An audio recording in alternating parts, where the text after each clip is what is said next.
Hi, Taylor T. Carlson here, and it's time for another Dragon Ball figure review. We're going back to the SH Figuarts collection today, and we're taking a look at Krillin, the kid version of the character from the original Dragon Ball prior to Dragon Ball Z. Krillin's always been a fan favorite character, certainly one of the toughest of the human characters in the franchise. I mean, his name on here is Klilyn. There's all kinds of different ways this name's been translated. His Japanese name is usually translated as Kuririn, which comes from the word kuri, K-U-R-I, which means chestnut. That, of course, being a play on the fact that he's bald. And I've seen a lot of different translations for the name, but usually in English we just call him Krillin. That's what they called him in the earlier dubs of the show and continue to call him, so that's the name that I'm going to use in this review, regardless of how it's spelled on the package. So here's a close-up of Krillin and his package. You can see the accessories and the interchangeable parts there. Side of the package, other side, top of the package, bottom of the package. And here's the back, just showing off the figure. A few of the other figures are in the pictures here, although those are obviously sold separately. Unfortunately, I think the Kid Goku and Master Roshi are out of print and kind of hard to get now. I'd like to get my hands on those, and I'll certainly cover them in a later review if I do. Now let's crack the box open. Now, like most SH Figuarts figures, there is an instruction sheet in here. There's also an orange backing card to serve as the background in the box. But here's a look at the instruction sheet. Just shows off, what he comes with and how you can display it.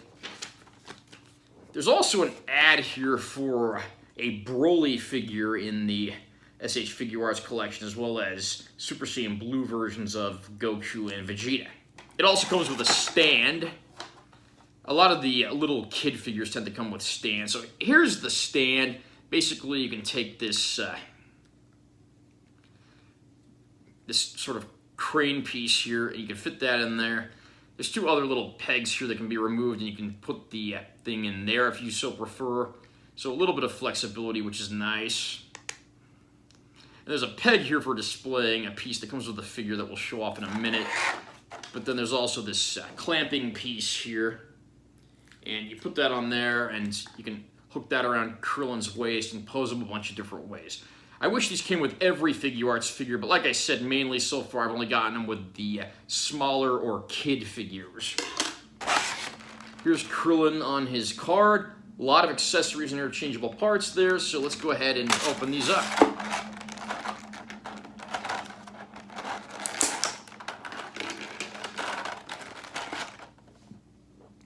One of the first and most noticeable pieces, he's got a big Kamehameha wave piece.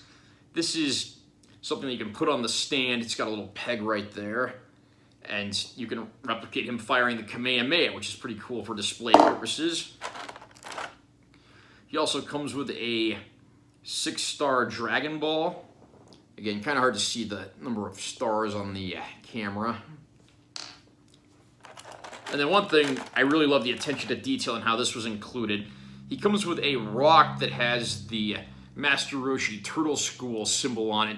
Because an episode where Master Roshi writes that on a rock and makes his students find it, whoever brings it back gets dinner, whoever doesn't get dinner.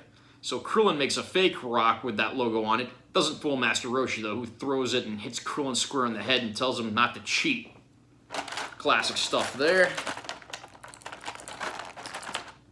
And as with most SH Figuarts figures, you can change the expression of the figure.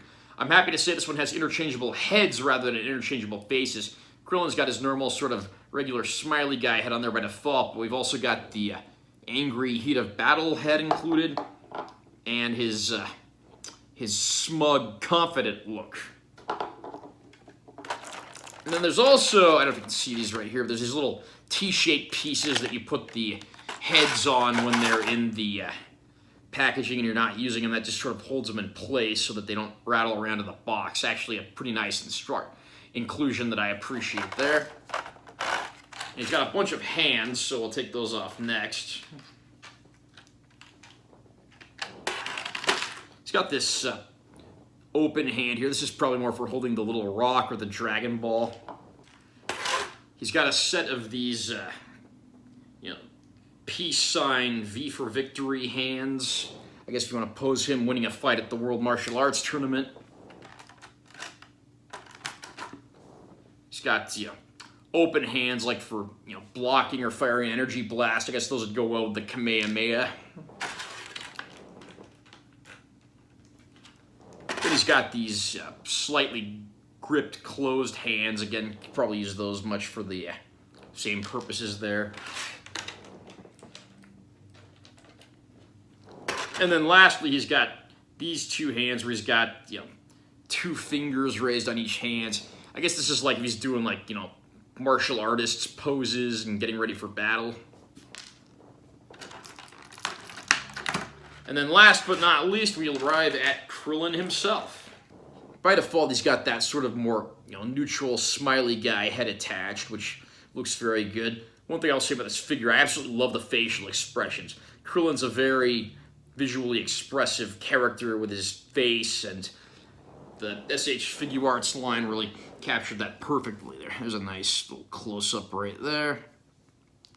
We'll go through and check out some of the articulation. Right up there up close, you can see the little turtle school patch. And the color scheme is true to the original Dragon Ball, so it's more of a yellow patch with a black symbol on it rather than a white patch with a black symbol like we started to get in Dragon Ball Z, though that was more likely due to changes in the animation and coloring. His head can, you know, move forward and backwards, can rotate. He's got ball joint arms here. Elbows articulate as well. Wrists rotate because those hands are interchangeable, as we just saw. You can rotate his torso, forward, backward, left to right. You can also rotate at the waist, which is pretty nifty. Down here, we've got ball joint legs. It's also got a belt right here, and that can rotate slightly. I don't really know why you'd want to, but it's not like, I don't think it's fixed in place. And then, you know, his knees are articulated too. You can push his toes up as well. And just a quick look at the back of the figure as well. He does have the larger turtle symbol on the back of his gi. That looks pretty good too. So why don't we switch heads and maybe try out a few of the accessories. There we got him striking up his victory pose. And I put the open hand on the other side here. So in this hand we can put the rock. Of course, even the slightest little touch is going to knock that out of there. Or we can also put in the Dragon Ball. I wish that included permanently attached accessories in certain hands so it was a little easier to do that. Otherwise, you know, you bump these even the least little bit and they'll drop what they're holding. So we'll try out a few more hands while we're at it. Here's his sort of karate pose hand. Okay, there we got an open hand on that end. I think it's a good time to switch out the head, and we'll put his, you know, angry battle face on. There we go. Looks like he's about ready to go face an opponent in the World Martial Arts Tournament. So, how about right now we try out the stand? And there we got him doing a little jump kick there. That doesn't look too bad. You might want to experiment with these stands and get the best poses possible. Find out what works for you.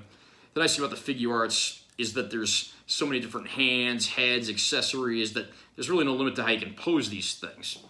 So now let's try out that Kamehameha piece we were looking at earlier. And you can see our little hole in the middle there, so we're going to stick that right there.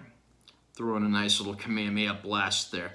The Kamehameha piece is kind of heavy, so you might have to adjust it a little and kind of find out what works best for you. Sadly, there's only one stand, so you can either prop this up or Krillin, not both at the same time unless you have more pieces and more stands.